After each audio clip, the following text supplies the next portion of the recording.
YouTube, bienvenue dans cette première vidéo de ma série Halloween. Qui dit Halloween dit forcément automne, donc c'est pour ça que j'ai décidé de commencer cette série avec ce make-up. Pour toute information, c'est une totale improvisation, mais bon, j'en passe. Durant toutes mes vidéos, je vais vous donner la date à laquelle je la filme. Parce que oui, je ne suis pas la seule personne sur YouTube à faire une série Halloween, et je veux pas qu'on crie au plagiat à droite, à gauche. Voilà, chacun fait son taf de son côté. En tout cas, moi je vous donne les dates à laquelle je filmerai mes vidéos. C'est comme ça. Aujourd'hui, nous sommes le samedi 14 septembre.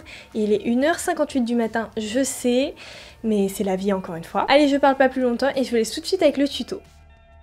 On commence tout de suite cette série Halloween en délicatesse avec une belle brûlure, donc vous demandez pas pourquoi j'ai le bras cellofané. Bref, mon teint est déjà fait, je vais passer directement au maquillage des yeux en appliquant ma base P. Louise numéro 2, comme d'habitude.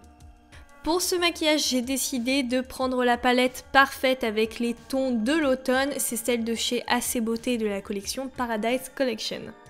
Je viens déposer une couleur bordeaux dans le creux de mon œil qui est situé vers l'intérieur. Dans un premier temps, je dépose seulement la couleur pour que ma base P. Louise l'accroche et une fois que c'est fait, je peux commencer à estomper les bords. Je voulais rajouter une petite teinte de transition, malheureusement dans cette palette il n'y en avait pas des plus clairs, donc j'ai décidé de prendre ma Beauty Bay, ma Bright Matte palette. Je repasse à ma palette AC Beauté avec un kaki qui est vraiment très beau et qui est très rare d'ailleurs comme couleur, et je viens l'étirer sur mon œil car après je vais passer et je vais faire un petit cut crease.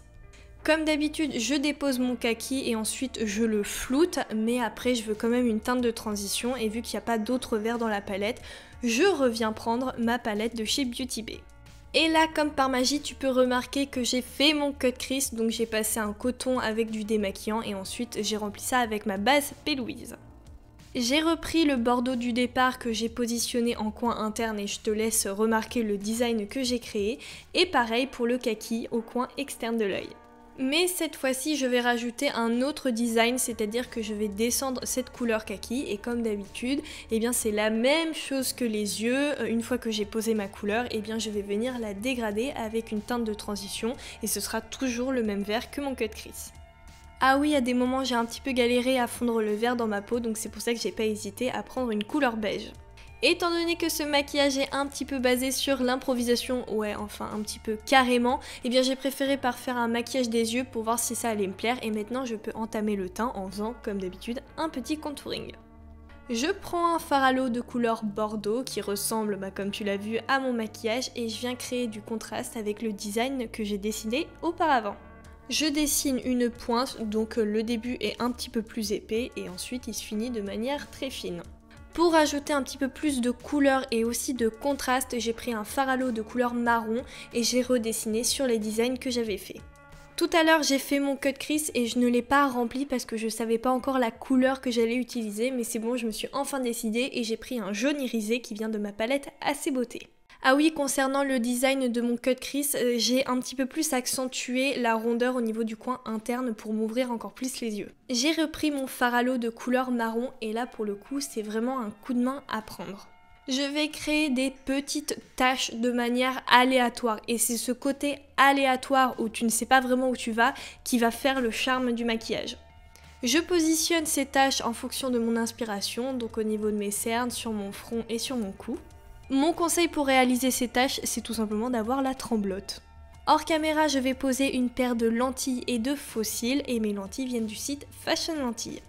J'ai acheté chez Action, oh c'est compliqué à dire ça, des feuilles artificielles et je les découpe de manière à ce qu'elles rentrent parfaitement dans la forme et le design que j'ai créé. Pour les coller, j'ai utilisé ma colle ProZ. Je passe maintenant aux accessoires en commençant par une perruque et une couronne que j'ai réalisée moi-même. D'ailleurs je l'ai réalisée l'année dernière donc c'est pas trop tôt que je l'utilise. Et je rajoute un rouge à lèvres bordeaux qui vient de chez Sananas Beauty. Si tu vois bien, tu peux remarquer que j'ai rajouté un petit peu des feuilles d'or au niveau du coin interne de mon cut crease.